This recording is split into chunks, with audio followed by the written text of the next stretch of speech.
Telangana cabinet కీలక నిర్ణయాలు తీసుకుంది. స్థానిక ఎన్నికల్లో 2 పిల్లల నిబంధనని ఎత్తివేస్తూ నిర్ణయం తీసుకుంది. ఇకపై తెలంగాణలో 3 పిల్లలున్నవారు కూడా స్థానిక ఎన్నికల్లో పోటీ చేయొచ్చని మంత్రి పొంగులేటి శ్రీనివాసరెడ్డి తెలిపారు.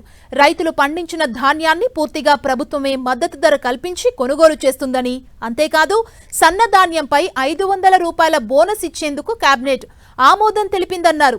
ఈ వర్షాకాలంలో దాదాపు 1,40,000 మెట్రిక్ టన్నుల ధాన్యం దిగుబడి కాబోతుందని తెలిపారు. మరోవైపు తెలంగాణలో కొత్తగా 3 అగ్రికల్చర్ కాలేజీలకు ప్రభుత్వం ఆమోదం తెలిపింది. హుజూర్ నగర్, నిజామాబాద్, కొడంగల్లో అగ్రికల్చర్ కాలేజీల నిర్మాణాలకు ప్రభుత్వం గ్రీన్ సిగ్నల్ ఇచ్చింది.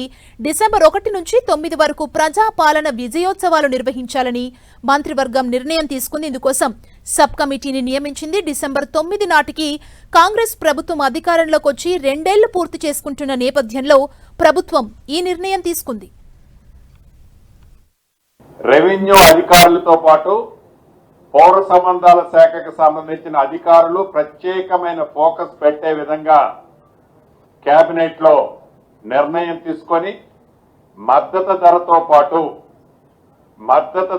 పాటు సన్నధాన్యానికి మద్దతు ధరతో పాటే బోనస్ 500 రూపాయలను కూడా ఇవ్వాలి అని కేబినెట్ లో తీర్మానించడం జరిగిందని రాష్ట్రంలో లక్షలాది మందిగా వరి పండిస్తున్న రైతన్నలకు శుభవార్త ఈ వేదిక ద్వారా తెలియజేయడం జరుగుతుంది. కేబినెట్ లో ఆ నిర్ణయం తీసుకోవడం జరిగింది. తెలంగాణ రాష్ట్రంలో ప్రజాప్రభుత్వం ఏర్పడి రేపు డిసెంబర్ 9వ తారీఖు నాటికి 2 సంవత్సరాలు పూర్తి కాబోతుంది.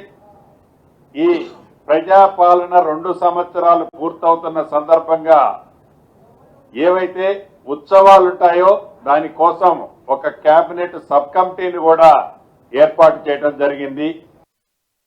గత ప్రభుత్వంలో 2 పిల్లల నిబంధన ఉండేది.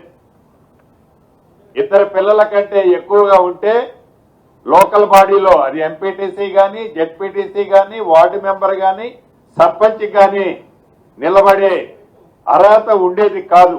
ఆనాటి ప్రభుత్వం చేసిన చట్టం వల్ల దాన్ని ముఖ్యంగా ఈ రోజు కేబినెట్ లో మా సహచార మంత్రివర్యులు శ్రీహరి గారు వారు మొదట లేవనెత్తిన ఈ అంశాన్ని కేబినెట్ అంతా కూడా సానుకూలంగా స్పందించి దీన్ని ఈ నిబంధనని ఎత్తేయాలని రాష్ట్ర ప్రభుత్వం ఈ రోజు కేబినెట్ నిర్ణయం తీసుకోవడం జరిగింది.